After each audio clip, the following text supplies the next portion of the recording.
Well, thanks so much for having me. Philadelphia is quite far away. 22 hours in an airplane is an extraordinary amount of time to be in an airplane, but I'm so thrilled to be here with you in this gorgeous city, and happy to talk about philanthropy at the core of a strategy. Philanthropy is at the core of everything we do at Opera Philadelphia. It accounts for 80% of our annual revenue, the other 20% coming from ticket sales.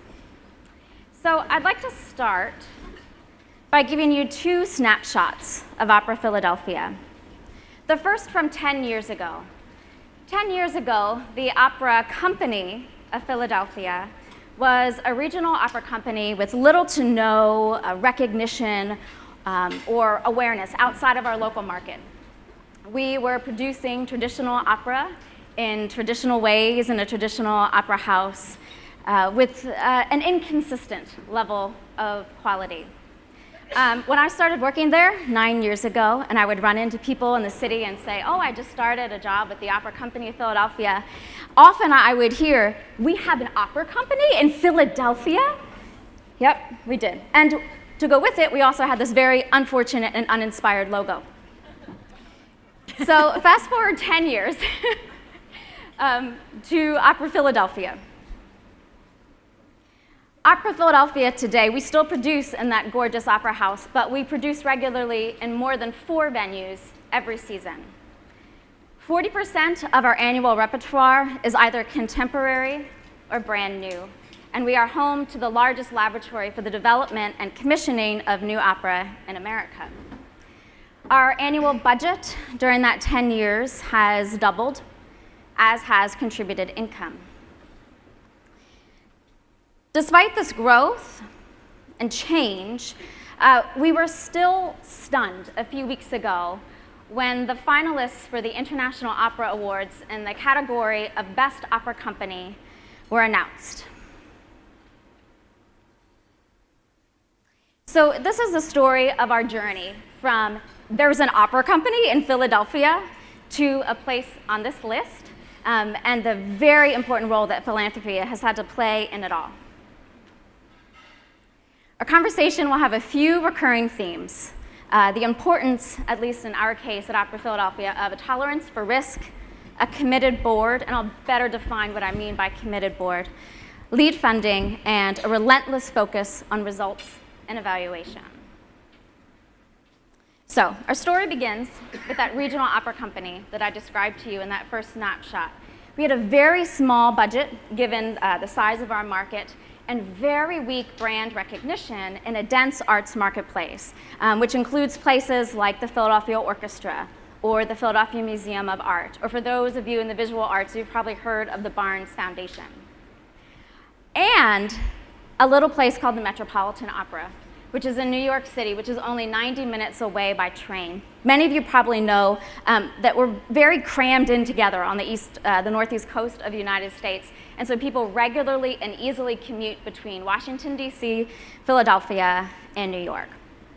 So given this very competitive landscape, we had 2 immediate priorities. One was to improve the quality of what we were doing, and this was to better meet consumer expectations in our market, where a lot of world-class art was available. Secondly, to differentiate, to figure out what we could offer that might be different than the Metropolitan Opera, what new opera or what new experiences might we be able to offer. And our hope was that by investing in these 2 priorities, we would be able to compete for audience and for philanthropy. So, we started steadily increasing the quality of what we were producing in our beautiful 2,700-seat traditional opera house, and we started differentiating the repertoire we were offering in there, so that today 30% of the repertoire we offer in this opera house is either contemporary or new. At the same time, we expanded our product portfolio to offer a chamber opera series in this 550-seat house, which is called the Perlman Theater. We then added a site-specific series called Opera in the City, in which we produce operas in different locations specific to the work each year. I was very amused when I walked in this morning and was handed a postcard of Andy Warhol. And then we just keep talking about Andy Warhol all morning because our most recent opera in the City Opera was about Andy Warhol, I know. We partnered with a gender-bending cabaret troupe to write a new opera about Andy Warhol. We staged it in an empty warehouse in the warehouse district of Philadelphia that was made to feel and look like Andy Warhol's factory. It was wild. There was a man dressed as a banana who stripped naked men for 20 minutes. It was incredible. So you just can't escape Andy Warhol. Okay, and finally, we took opera outside. I'm so excited to see Turandot on the harbor on Thursday night. What we've been doing is broadcasting our opening night performance in the Academy of Music to a national park that's right in the middle of Philadelphia. We started doing this 5 years ago. I think in our first year we had maybe 2,000 people sign up to come. This year we had 15,000 sign up to come to see opera outside.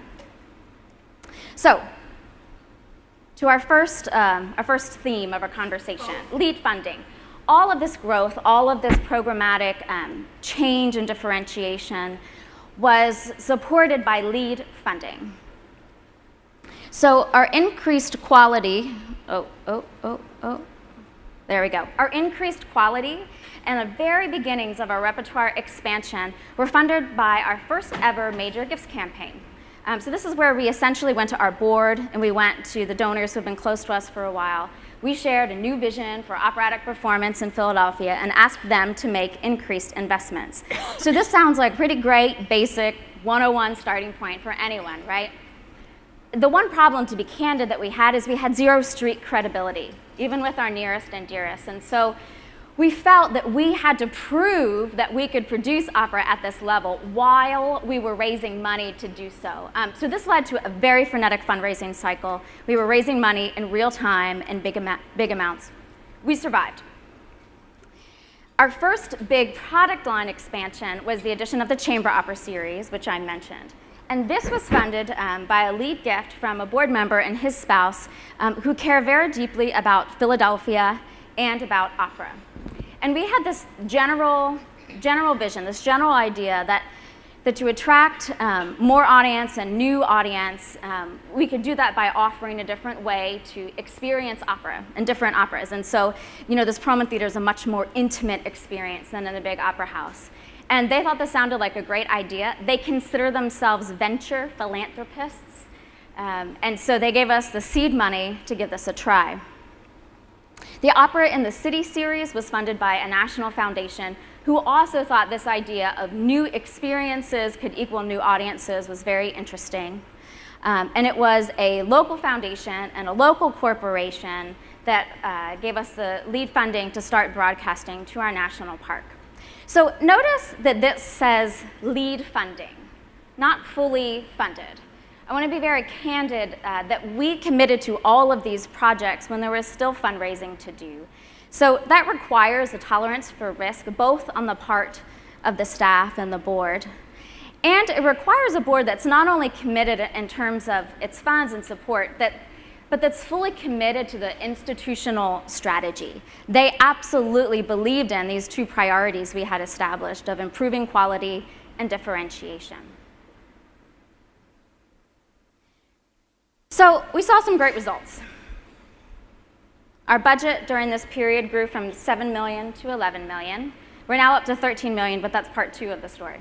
Our contributed income grew from $4.7 million to $9 million. The press started showing up beyond our local press. And I had new audiences pouring through the doors. I was up to my ears in new people. 6,000 new people each season were coming into our programming. And there was a bit of a demographic shift. So today, 25% of our single ticket buyers are what we would consider millennials, 25 to 34. So we could have stopped here. And we could have believed our own press, and we could have thought, we were the neatest thing ever.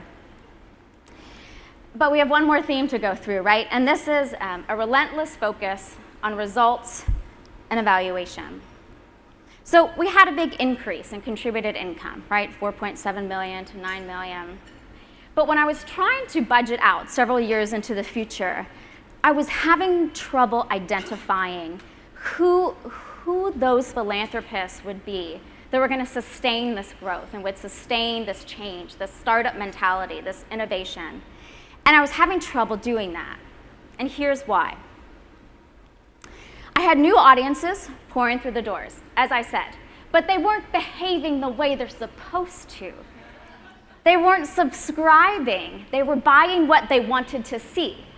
Like, let's just think about that for a second. They were buying what they wanted to see, not just what we were telling them to buy. And so this is a problem, of course, right? Because now we don't have people parading down this continuum from single ticket buyer to subscriber to donor to signing it all over to Opera Philadelphia at the end. So while our average gift size and total giving were going up and up, the pool of people who had a relationship to us, our donor pipeline, was not growing by the same ratio. And so it meant to me that I had to find a means other than the subscription to build affinity with these audiences so that their enthusiasm could be converted to philanthropy down the line. Kate from TEDx this morning talked about the future being in disaggregation and niche marketing, and I agree with her 100%. But arts organizations are not set up to accommodate this new consumer behavior, right? We are set up to deal with this. So we knew that we would have to change. We knew it'd probably be a seismic change. And we knew we probably couldn't make the best decisions about what that change should look like if we didn't understand what was going on underneath the shift in consumer behavior. So we called in the cavalry, and we sought out the best corporate consumer research firms in the US to perform a comprehensive contextual segmentation study of our former, current, and potential audience. We reached out to 2 firms, and this is a sampling of their client list. These are not Opera Philadelphia corporate sponsors. Don't want any confusion there. I tried to stick with a client list that I thought you would definitely recognize here in Australia. I saw Alexis on the street the other day, so that's good. I don't think you can escape Disney in the most remote regions of the world. And I do very much like to think of Opera Philadelphia at the crossroads of Disney and Playboy. I think that's right where we belong. So we sought out these firms because we wanted to understand our audience. We wanted to segment our audience, not based on whether they were a subscriber or a single ticket buyer, not based on whether they were young or less young, not based on basic demographics, but by attitudinal and behavioral forces. So what were they looking for in their operatic experience? This was a $500,000 consumer research study. It's still ongoing, fully funded by local and national foundations who enthusiastically, and I mean enthusiastically, this is the easiest thing I have funded in my life. But they bought into our idea that the arts sector needed as relevant, as sophisticated consumer information as these other sectors that we compete with for people's time and money. I could speak about the findings of this research for several hours. We don't have that, so that's a presentation for another time, maybe another country, maybe a country closer to Philadelphia. I'm just putting that out there. So I selected a few top-level findings here, but please consider them, not the 10,000-foot view, but the 10 million-foot view findings. So first, even among our lapsed audiences, we had an extremely high Net Promoter Score. And this was something we were concerned about because we made such a dramatic shift in our repertoire mix. But pictured here, this is the opera we just finished up in Philadelphia, Cold Mountain, a world premiere opera we commissioned with the Santa Fe Opera. And it was the 3rd highest single-ticket grossing opera of the past 10 years at Opera Philadelphia. Number 1 was Bohème. Number 2 was Carmen. Number 3, a brand new opera. Second, we learned that we cannot rely upon the subscription alone in perpetuity to build relationships with our audiences. Third, there is no direct correlation between age and what you are looking for in your operatic experience. We have a few segments that skew a little bit younger, but by me looking at you and guessing what your age is does not tell me anything about which consumer contextual segment you are going to fall into. It's much more complex than that. And fourth, size matters. this will make a lot of sense to all of you intuitively. People want to be part of something bigger than themselves. They want to be part of something that matters. Momentum is intoxicating. So we took all this information and we restructured our season. Beginning in 2017, instead of opening with one opera in the big opera house, we will open with 7 operas in 6 venues at the same time over the course of 12 days in our city. Welcome to opera binge watching. We don't have a lot of time to look at this in detail, but I wanted to explain to you exactly what the model change at a product level is. So the Academy of Music, that's our big opera house.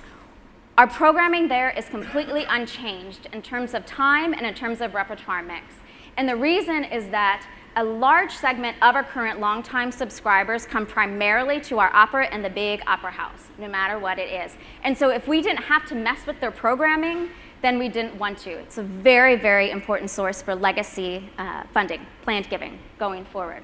But what we did is we took one of our chamber operas, one of our operas in the city, added a few more experiences, which we think are required to make a festival feel like a festival, and we put them around this anchor production in the Academy of Music moving forward. I think from hearing the presentations this morning, Christy Edmonds is a name that many of you might know here in Australia. She has joined our artistic staff to help advise us not only in the programming within the festival, but all those other intangibles about the festival experience. And so this new model seeks to maintain our current audience, right? We can't build affinity with new audiences at the expense of our current audience if we can help it, to drive new and loyal audiences through differentiated experiences and a dense format. In other words, build affinity beyond the subscription. Generate higher levels of visibility that permeate national and international markets. Another interesting shift between the 2 snapshots I shared with you is that now 20% of our single ticket buyers are coming from New York and Washington, D.C., because we are offering something that's very different than the operatic offerings in those markets. And finally, all of this is meant to expand our philanthropy pipeline. Philanthropy at the core of a strategy. So I will close. Nope. There we go. I will close with telling you a story about the fundraising strategy for this model shift. So we identified the need for $15 million in capitalization funding to support this programming shift. This is to cover infrastructure build, the expense of doing everything at the same time, and the added product necessary to fuel this festival experience. And we made a deal with our board, this was our idea, not the board's idea, that we wouldn't announce this festival until we had reached $10 million of the $15 million that we hoped to raise. And so for this launch campaign, our grand theory was that we were going to talk primarily to our institutional funders, big foundations who have been with us for several years. We had a year of conversations in which they were very, very excited about this plan forward. And so we planned to raise the bulk of this money from those institutions. One of them came through with an initial gift of $3.5 million, and then everything stalled out. Basically, our grant officers were having trouble pushing through an investment of this size through their boards when there was so much apprehension or perceived risk, because there is no American opera company that runs like this, very few in the world that operate like this. So we stalled out. This was a moment of panic, to be candid. Then we had 3 board members step forward with $1 million each, and it unlocked everything. Within the next month, we had 3 more foundations and an individual step forward with 7-figure gifts. And inspiring all of this, I would say, is not that this is just a new, exciting idea, a new way of doing things, but we have built a track record for researching, planning for what we're doing, and then very honestly and candidly looking at the results and making big changes if we have to when things aren't working. When I submitted this presentation about 10 days ago, I was at $12.5 million against the 15. I'm at 14 today. I need to get to 15 by May, so I will keep you posted. So I think we're moving into a Q&A format now with Fiona. But I just want to encourage you, if you have questions that they're not answered over the next few minutes, please feel free to reach out to me. Email me at Opera Philadelphia. Happy to answer your questions.